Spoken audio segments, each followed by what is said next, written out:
we going, brewers? Just thought I'd check in and have a bit of a chat. And just currently got a few of these last night, a 4-pack, $17 or something. Murray's Brewery Dark Night Porter. Bittersweet chocolate, hints of caramel on the nose. I use 6 specialty malts. Basically a great pairing with red meat.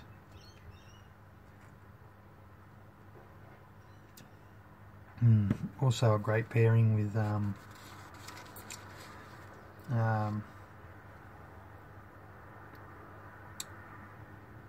heavy, sickly sort of chocolate desserts like your chocolate mud cakes and your dark chocolate slices and stuff like that.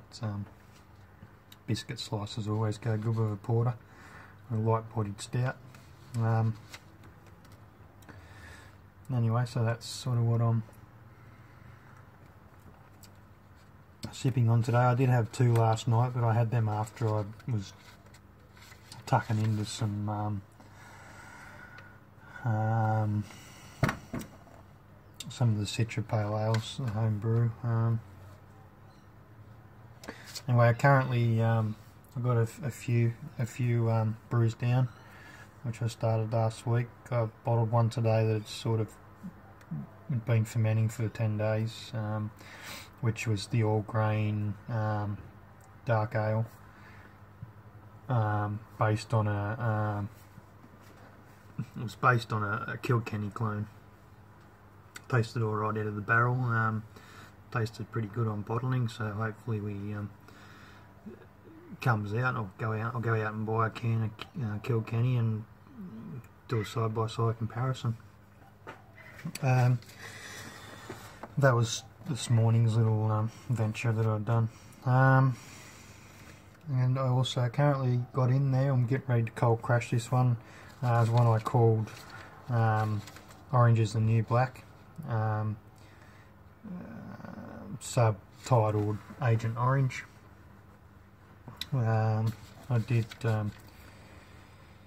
use a bit of Citra in there and done a bit of a dry hop.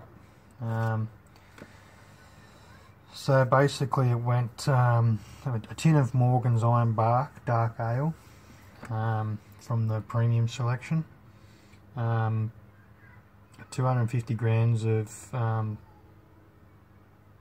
dark dry malt, 250 grams of dextrose, 250 grams of a licorice based stout enhancer, and 250 grams of corn syrup for head development and head retention.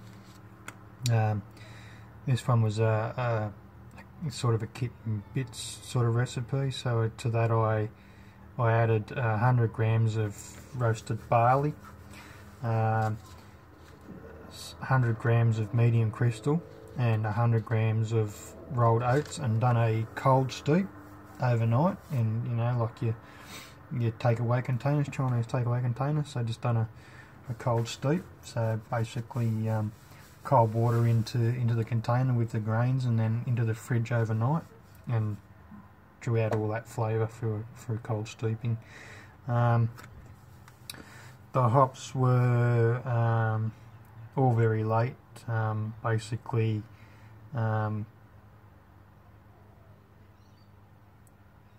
a small boil with those fermentables, and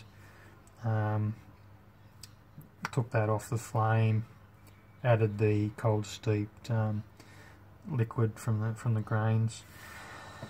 So 15 grams of Hallertau Mittelfrüh, 15 grams of Hirschbrucker, 25 grams of Citra, and a 30 gram dry hop on day 5 of ferment, and used a USO5 rehydrated yeast standard package, and added that at 21 degrees. So that one's currently in the fridge and getting ready for a quick cold crash. The other one I've got there is a what I've dubbed the Denki Lager. So it's a basically pretty much all American hops in a Dutch lager kit, hence why I've called it Denki Lager. That was also 21 litres, so that was a tin of Mangrove Jack's Dutch Lager from the premium selection. So I went with 500 grams of light malt with that one, 500 grams of dextrose, and 200 grams of corn syrup for head development and retention. The hops were 30 grams of Cascade, 30 grams of Mosaic, 10 grams of El Dorado hop hash, and 15 grams of Cinco dry hopped on day 5. I also used US-05 yeast, rehydrated at 21 degrees. And yesterday, I went over I have, like I say, I got a shite load of kit beers there that I picked up through a Gumtree deal. Lots of fermentables, these bags of dextrose, light malt, corn syrup, tins of Cooper's light malt liquid extract, sterilising, Starzans, Morgan's, low suds, non-rinse, sanitisers, a heap of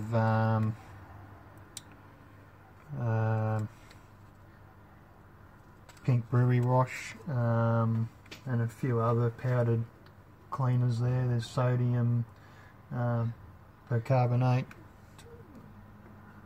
kilos and kilos of that kind of stuff. Anyway, so you can see it there. What I do is I make a list of all those kits I got there and their use by dates, and I sort of start brewing basically from the ones that it needs to be brewed the soonest to, I've got the Cooper's Pale Ale, Australian Pale Ales, sort of not due to be used until the end of the year, but we've had ones there where I copped 5 tins that had to be used in April, and I've got 3 that need to be used in May, but they're all sort of spaced 2 weeks apart in the use by dates, which is good.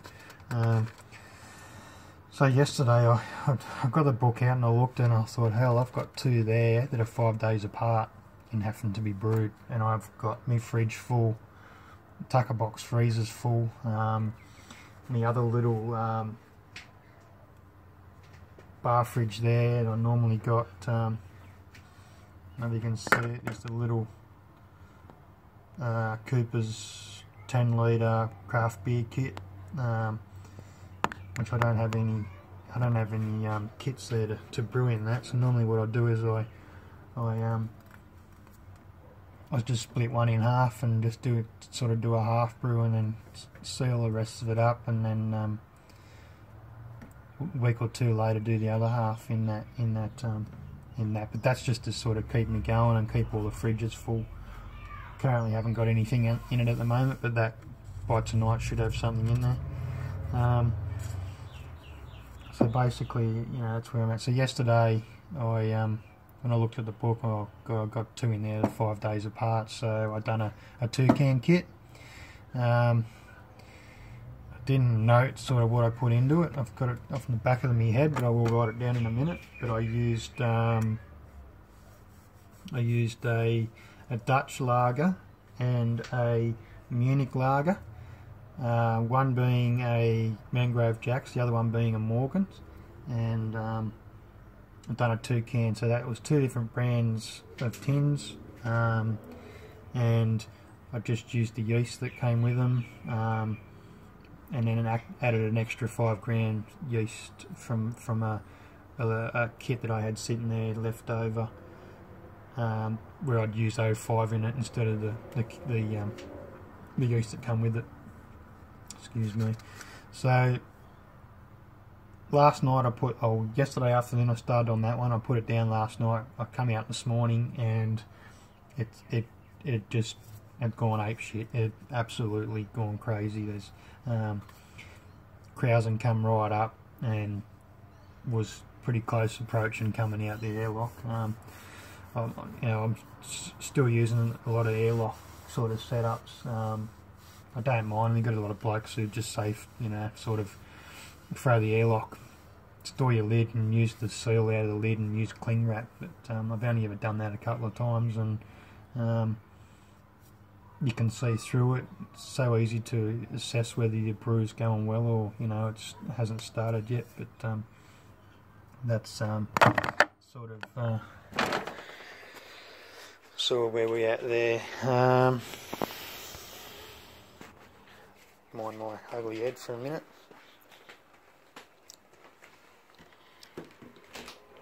So in here's the Denki lager and the one I done yesterday. Basically,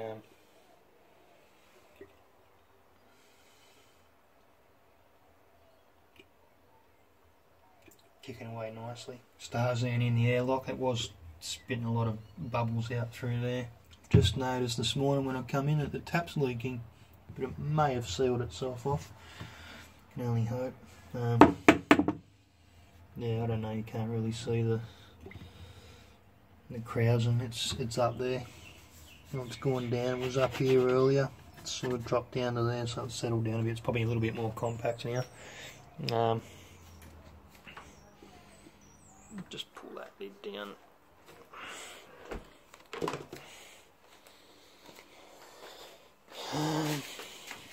So the start of my Keezer, I've got the collar sort of screwed together. Its size, it's about 100mm collar. Got it marked out, going with the 4-tap.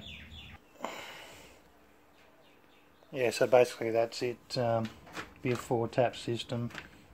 Got a bit of rubbing back to do. I probably won't even bother rubbing back because it's going to have another collar that goes around it, sort of seals it all off to so you can't tell where the lid sort of opens and closes on it. But I've got the old cedar blinds from work, which is going to be used to dress it up, and which is that tucker box that I've got my brews going in. Basically, that'll be all dressed up with 60mm cedar slats, and then it'll get cedar oiled, and basically that'll be it. That'll be